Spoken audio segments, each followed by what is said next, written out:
Hi friends, welcome to mom and daughters kitchen.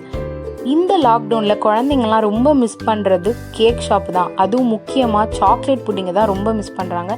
அது நீங்கள் கவலையே பட வேணாங்க. 15 மினிட்ஸில் வீட்டிலையே சாக்லேட் புட்டிங் எப்படி செய்கிறதுன்னு தான் நம்ம இன்றைக்கி பார்க்க போகிறோம். அதுக்கு தேவையானது sugar 1 cup, cocoa powder 2 spoon, cornflour powder 1/4 cup, milk 150 ml, vanilla essence, butter 1 spoon. இப்போ ஒரு பாத்திரத்தில் 1 கப் சுகர் சேர்த்துக்கிறேன், 2 ஸ்பூன் கொக்கோ பவுடர் சேர்த்துக்கிறேன், 1/4 கப் கார்ன்ஃப்ளவர் பவுடர் சேர்த்துக்கிறேன். இப்போ இதை நல்லா மிக்ஸ் பண்ணிக்கலாம், கட்டி விழாத மாதிரி.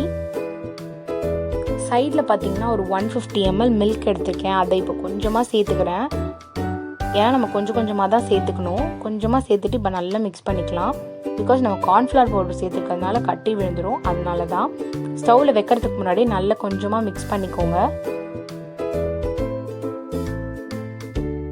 இப்போ இதை ஸ்டவ் ஆன் பண்ணிவிட்டு சிம்லேயே வச்சுட்டு நல்லா மிக்ஸ் பண்ணிக்கலாம்.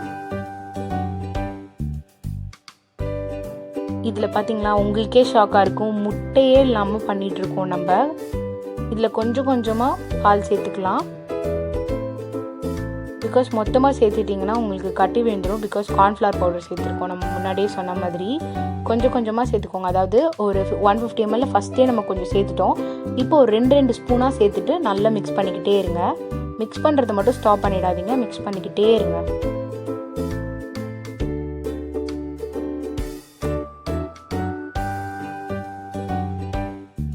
சின்ன குழந்தைங்கன்னு இல்லைங்க, பெரியவங்களும் இதை கண்டிப்பாக விரும்பி சாப்பிடுவாங்க. இதை ஒரு 15 மினிட்ஸில் செஞ்சிடலாம். அதனால் நீங்கள் கண்டிப்பாக ட்ரை பண்ணி பாருங்கள். கடைசி 10 மினிட்ஸ் இருக்கும் போது 1 ஸ்பூன் பட்டர் சேர்த்துட்டு நல்லா மிக்ஸ் பண்ணிக்கலாம். அப்போ தான் உங்களுக்கு நல்லா திக்காக ஆரம்பிக்கும்.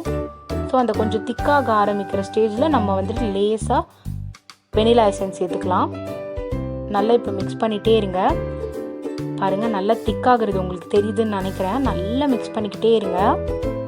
இப்போ இதை ஸ்டவ் ஆஃப் பண்ணிவிட்டு ஒரு 1 மினிட்டுக்கு நல்லா மிக்ஸ் பண்ணிவிட்டு நம்ம வந்து ஒரு பவுலுக்கு இதை ட்ரான்ஸ்ஃபர் பண்ணிடலாம். பார்த்தீங்களா, உங்களுக்கே செம்ம ஷாக்கிங்காக இருக்கா? 15 மினிட்ஸில் ரெடி பண்ணிடலாம். இதை வந்து ஒரு 45 மினிட்ஸ் to 1 hour வந்துட்டு ஃப்ரிட்ஜில் மட்டும் வச்சுடுங்க. ஃப்ரீசர்லலாம் வைக்க வேண்டாம், நார்மலாக வச்சா போதும். இப்போ 1 hour கழிச்சு நான் எடுத்து இப்போ இதை டேஸ்ட் பண்ணி பார்க்குறேன். சூப்பராக இருக்குங்க. கடையில் இருக்கிற மாதிரியே இருக்குது. பாருங்கள், உங்களுக்கு பார்த்தாலே தெரியும். நான் சும்மாலாம் சொல்லலை, நிஜமாக சொல்கிறேன். இதை கண்டிப்பாக ட்ரை பண்ணி பாருங்கள். எல்லாருக்கும் ரொம்ப பிடிக்கும். இந்த வீடியோ உங்களுக்கு பிடிச்சிருந்துச்சுன்னா லைக் பண்ணுங்கள், ஷேர் பண்ணுங்கள், கமெண்ட் பண்ணுங்கள். அப்படியே மறக்காமல் பக்கத்தில் இருக்க பெல் ஐக்கானை கிளிக் பண்ணுங்கள். இதுவரையும் நம்ம சேனலில் நீங்கள் சப்ஸ்கிரைப் பண்ணலன்னா மேலே தெரிகிற ரவுண்டு பட்டனை கிளிக் பண்ணி சப்ஸ்கிரைப் பண்ணிவிடுங்க.